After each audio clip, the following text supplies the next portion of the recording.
Monsieur le ministre de l'Agriculture, aujourd'hui, devant l'Assemblée nationale et depuis 2011, les associations telles que Novicène, des élus, de nombreux citoyens dénoncent les menaces que comporte le projet de ferme-usine de 1000 vaches, soi-disant passé à 500 vaches, pour la santé et la sécurité des riverains, pour les éleveurs locaux, mais aussi pour l'environnement et la condition animale. À plusieurs reprises, vous avez vous-même exprimé des doutes sur ce modèle agricole, notamment au regard du risque de destruction d'emplois dans la filière.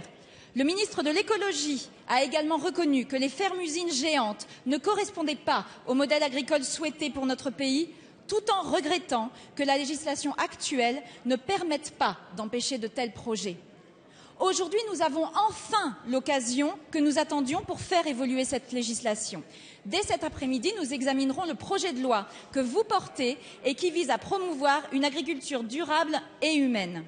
Les députés écologistes ont fait des propositions pour empêcher ces projets agro-industriels démesurés et purement financiers, en contrôlant davantage les transactions sur le foncier et en encadrant la méthanisation. Celle-ci ne doit pas réduire l'agriculture à un faux prétexte pour alimenter une production d'énergie lucrative. De même, la taille des exploitations doit être limitée pour éviter les agrandissements qui poussent à toujours plus de gigantisme, y compris pour les élevages porcins.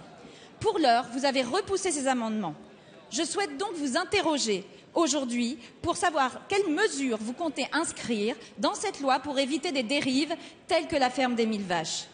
En ce début d'année, je forme le vœu que la réforme vers une agriculture durable ne soit pas polluée par des projets qui véhiculent un modèle totalement contraire. Je vous remercie.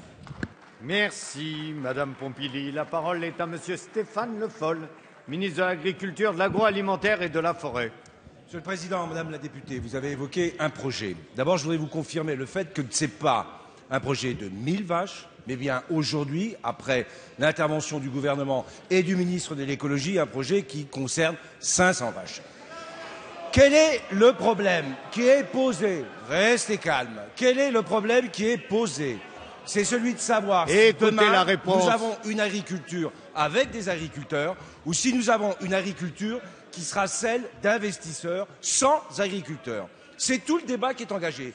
Il a été engagé à l'échelle européenne et je rappelle la dégressivité des aides, les aides aux premiers hectares, les paiements couplés pour l'élevage et le rééquilibrage pour l'élevage de près d'1 milliard d'euros.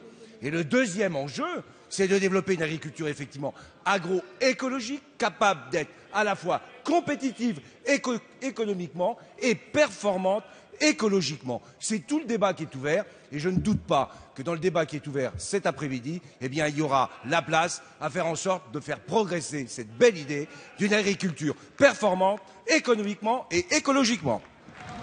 Merci.